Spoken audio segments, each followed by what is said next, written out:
Hi, welcome to my podcast, Becoming a Cut Flower Grower. I'm your host, Lydia, and I'm here to share my year of growing and selling cut flowers. I'll be giving you the lowdown on everything I'm doing and sharing all the highs and lows, the good times and the inevitable disasters, all in real time. Join me on my cut flower journey, starting right now. Well, I've come up to the chickens this morning to let everybody out. It is a very, very misty morning, and it's not exactly cold. It's about 4 degrees out there, which isn't particularly great, but it's mostly just the mist. And morning everybody. Oh, careful. There's always a bit of a scrum in the morning when everybody comes out, and the bigger birdies tend to walk directly over the top of the smaller birdies. And then we've got the older VIP hens, one of whom, Molly, can't quite make it off her perch, so she has to be lifted down. Morning, sweetheart. I know. There you go. Go and get your breakfast. Come on, everybody. Oh, morning, Roland. Come on, go get your breakfast. This is literally the highlight of my day, coming up to see these guys in the morning. I just love them. And they're so positive and happy. It's such a good start to the day. So I was saying how misty it is up here this morning. Not misty enough for fog lights or anything like that. Last night, you couldn't see your hand in front of your face. But this morning's not so bad. It's one of those incredibly gloomy days where it feels like winter is going to go on forever. You can't imagine spring ever arriving. And when I look at the flower beds, everything's just so still and calm and peaceful. You just can't imagine that there's going to be a riot of colour and plants, 8-10 feet tall in 6 months' time. So you really have to have faith in these winter months. And I like to look back through my camera roll on the phone and just remind myself of just how amazing everything looks, because it's so easy to lose hope at this time of year. Every day is pretty grim in terms of the weather, and you just think, desperate for summer, desperate for spring. Actually, I'm sure it'll be here soon enough. So let's get everybody outside for their breakfast, and everyone's having warm scrambled eggs this morning, which they love. They have a better breakfast than me, actually, I'm ashamed to say. There we go.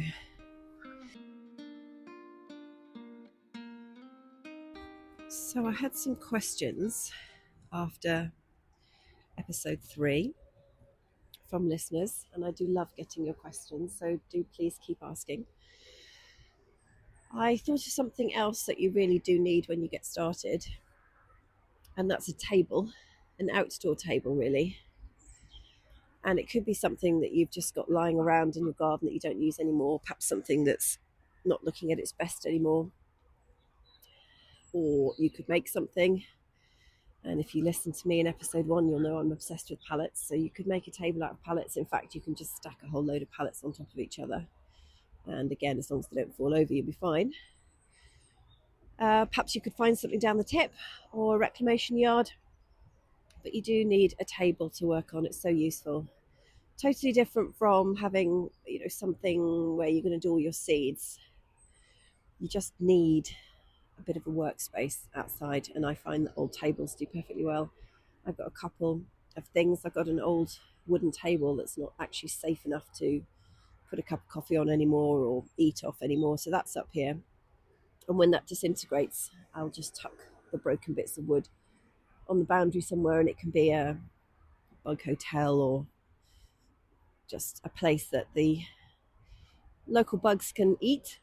And then I've also got a table that did come from the tip, which is like a primary school table. So it's for little tiny primary school kids.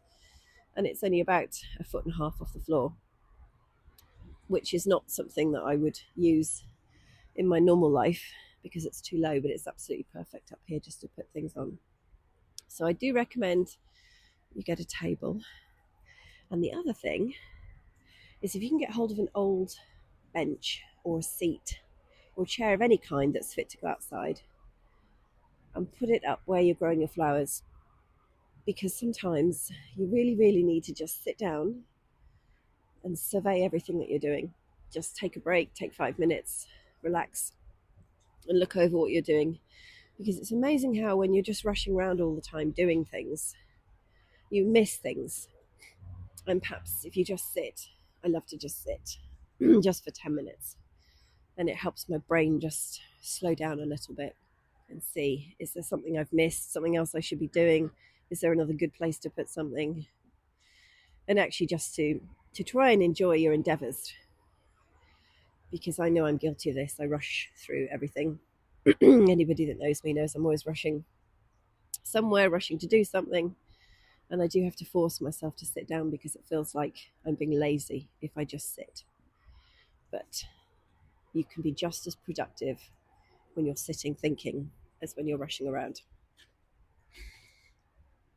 I also omitted to say, I think you need a notebook to record everything.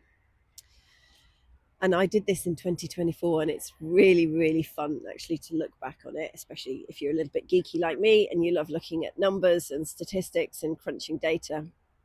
So I wrote everything that I did down. Every time I sowed a seed, I wrote down where I'd got the seed, how much I'd paid for it, how many I planted out, and whether it was in trays or cells. And then I made a note of when I actually moved them out of the greenhouse, and then when I planted them in the ground, when they started to flower, when I harvested them, and the number of the number of stems that I got from each plant, and then who I sold the stems to, if I sold them, and the cost of the sale. And I've also noted things like weather conditions and any reminders for 2025. So a notebook is really handy, especially when you're busy, because you'll probably say to yourself, oh, I'll remember that. And then 2 weeks later, you won't be able to remember what you did yesterday, which is what happens to me. So I have to write everything down. And I also didn't say that just because I don't use raised beds doesn't mean raised beds couldn't be the perfect opportunity for you. And if you end up with a bit of land or space where the soil is not good at all, you can, of course, make raised beds. They don't have to be anything complicated, but you can make them, fill them with compost, and plant into that. Now, you've obviously got cost implications of perhaps the wood or the compost, and you do have to be aware that everything comes from the soil. So even if you're growing in compost, the soil will always be breaking down, will always be doing something. So the conditions of the soil will be reflected in your growing medium, in the compost that you put down. So we can't fight the laws of nature here. If you've got an acidic soil, you will end up with acidic-y compost, not like crazy acidic, but you can't completely rewrite what the soil is always generating.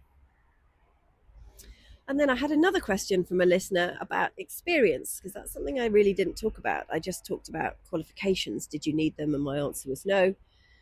And someone said, well, what about experience? Surely you can't just start growing without any experience. And actually, I would say that you definitely can. So you don't need experience of sowing and growing. You don't need experience of sales and marketing.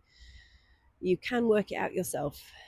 If you buy seed packets, for example, that have instructions on the back, and 9 times out of 10 they do, you can follow those instructions. They will explain exactly how you need to deal with that seed.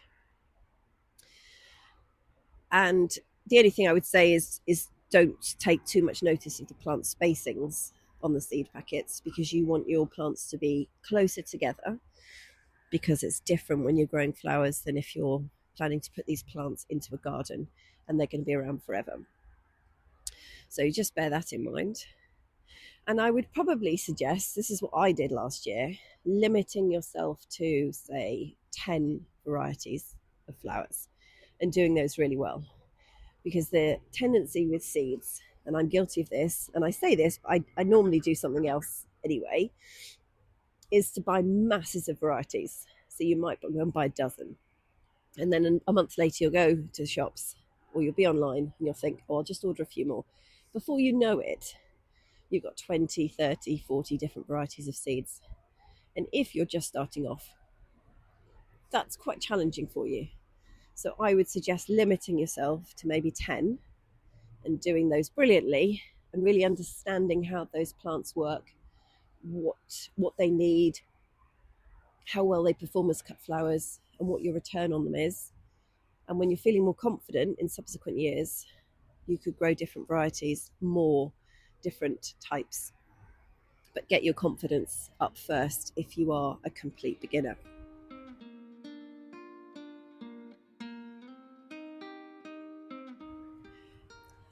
I'd also like to talk about water storage, because I did mention this in episode 3, things that you do need.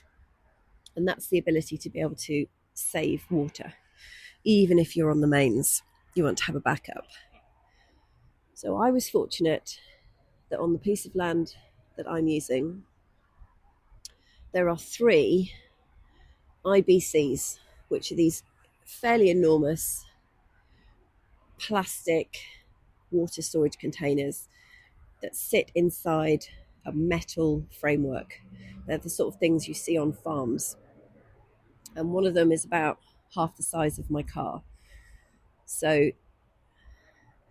they're a decent size, and I've got 3 of them. So one of them was already set up when I got here, and the other 2 were scattered around the plot.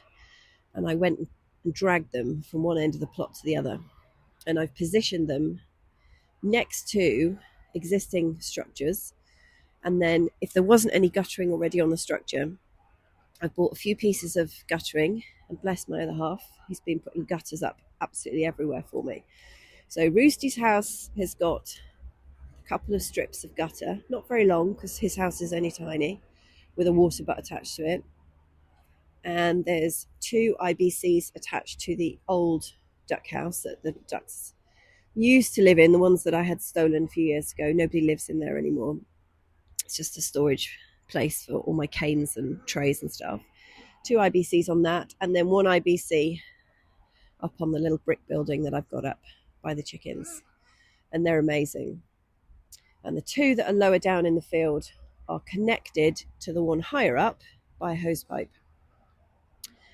And when the one up at the top is full, it overflows down the hose pipe into the 2 lower down. And I do have to remember to check that this year, because last year I thought it was connected and flowing properly, and it turned out it wasn't. So all the spring rain actually just overflowed from the top one, and it didn't flow down into the bottom 2. So it's also really important that you check that when water sources are connected to each other, the water is actually running properly between one thing and the other. So I've got an assortment of plastic dustbins dotted around the place. And if any of the IBCs look like they're going to overflow, I run a little bit of hose from the IBC into the waste bin. And I've also got, for some reason, I've got 3 wheelbarrows, which is really excessive. And I don't even know how that happened, because I've got one at home as well. So that's crazy. Anyway, one of them is in an upright position, and I just leave that to collect rainwater. And I've also got a bath, which was being thrown out from a flat that was being renovated. And I asked the landlord if I could have it, and he said yes. And I was going to keep that for the ducks, but I think actually I'm going to position that next to one of the structures and run a bit of guttering down into that. But the other thing that I learnt last year was to always have covers over any water sources. So the IBCs are completely covered anyway, I don't need to worry about them, and the water butts have got covers on them. But anything else, you need to remember to put covers on them, even if it's just chicken wire stretched over the top, because I had 2 magpies sadly drowned in one of the water butts. Actually, the lid had been knocked off, and they'd clearly come in looking for water and hadn't been able to get out. And it was so sad, because they're the most beautiful birds. And some people are really rude about them. Like, oh, magpies steal everything, and they eat eggs, and they do this, that, and the other. Well, they might do, but they're still absolutely gorgeous creatures, and I was devastated to come up and find them drowned in the water butt. I just felt so guilty.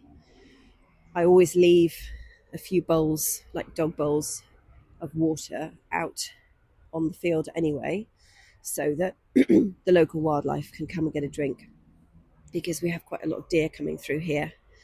And I don't know that they'd actually come all the way up here by the yard, but I just think if there's water out for everybody to have, then hopefully birds won't be making decisions which ultimately lead to them drowning, because that's awful. So plenty of water up here. I mean, there isn't in the summer, and I'm going to have dahlias up here this year, and I know they take an enormous amount of water. So I am thinking at the moment, what else can I do to make sure I've got as much water stored as possible, so that in the event we have a drought, things aren't going to struggle.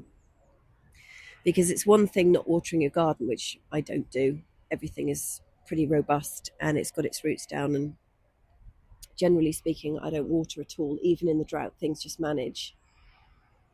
But you can't be doing that with cut flowers, because you're trying to make a premium product that you're going to sell, and you don't want anything to be struggling, particularly at critical times of growth, or say the week before you're about to harvest them.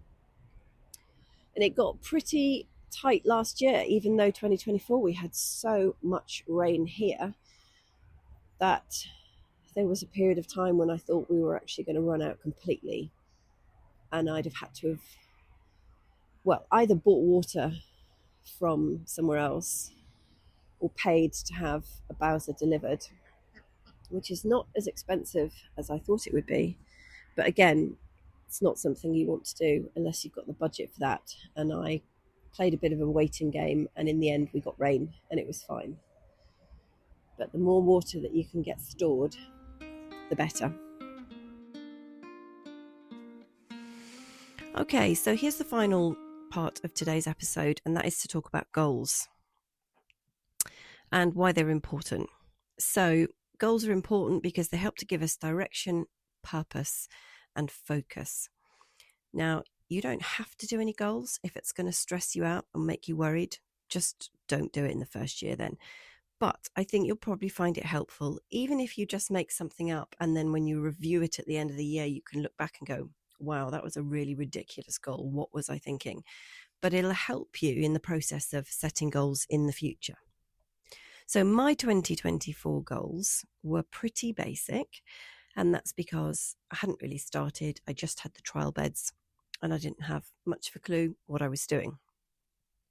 So the first one was a very general wishy-washy one, which was to sell cut flowers either to florists or to individuals, for example, at a market or a bucket of flowers at the gate. And the second goal was to cover my costs. Now, this one is a lot easier to define because I know exactly how much I spent on seeds.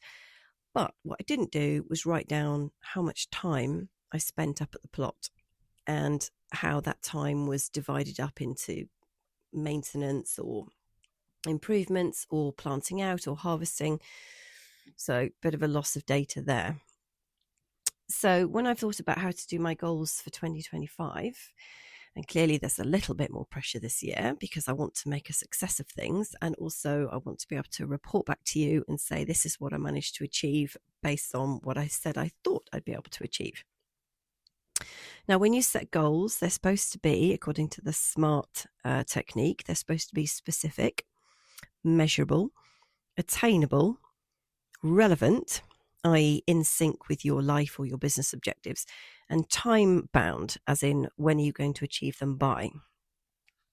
And it's quite easy to make mistakes when you do goals, so you can be too realistic. I mean, I always say aim high with your goals, but then don't set something that you feel psychologically that you're never going to achieve, because then it's just going to make you feel dispirited and, oh, what's the point? I'm never going to hit my target. Also, you can't underestimate your timelines and when you have to do things by. And this is really important for cut flowers. Like, there are times when you've actually got to have done something by. So there's no point starting to sow your seeds, at completely the wrong time of year. And there's no point aiming to be cutting something if you're committed to provide something to a florist and they need it like 2 weeks ago. You're too late. It's important also not to set goals for other people. So basically, don't be influenced by what other people think you should be doing. So you set your goals based entirely on what you want to achieve. It's also important that you review your progress regularly and celebrate successes. Well, we'll see how we get on with that this year. And apparently you're supposed to include goals for non-businessy things too, like things that make you happy and fun things. Well, I don't think that we're going to get onto that today because it's been enough just for me to try and work out what my goals are for 2025. So here they are. Here are the actual measurable, specific goals that I have for 2025. I would like to harvest 1,000 cut flower stems by the end of the year. Now that to me sounds a really, really high number, but I've been doing some number crunching, and based on the volume of seeds that I bought, it should be achievable. So we'll see. My other goal is to expand the growing area by 50%. Now, admittedly, this is a pretty low benchmark because I'm not starting with very much space to start with. So we can actually achieve 50%. So I'm fairly confident with that goal. And my slightly wishy-washy one, which is just hard to define really, is that I want to improve the irrigation system, which at the moment is me, 2 watering cans and a hose pipe. And the hose pipe is attached to the IBC that I was talking about earlier in the episode. And it does rely very much entirely on gravity and also whether the IBC is full or not. So if it's full, then great, we have lots of pressure. And I fill one can while I'm out watering with the other one, and then I kind of rush back and swap them. But as the volume falls in the IBC and the pressure is dropping, it can take quite a long time to fill up. I also have another slightly wishy-washy one, which is to successfully grow dahlias for sale for the first time. So I have a stash of dahlia tubers all ready to go for this season, but I have never grown them for cut flowers before. I have a couple in my garden. I've looked after some for clients with a kind of mixed outcomes, really. So I have been apprenticing with an expert dahlia grower and exhibitor. I did that last year, and that is a whole other episode. And I will share that with you. And I'm going to put everything I've learned into practice this year. And I would love to be able to grow some stems that are good enough to sell. I'm also going to have a go at exhibiting, but I'll let you know about how I get on with that when I do it. So those are my goals for 2025. We will review them together at the end of the year and see how I got on. And in the meantime, you could have a think about setting some goals for yourself this year, and then you can let me know at the end of the year how you got on.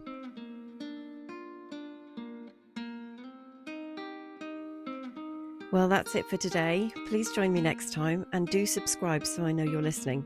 My contact details are in the show notes, and I'd love to hear from you if you have a question you'd like me to answer on the show. Until next time.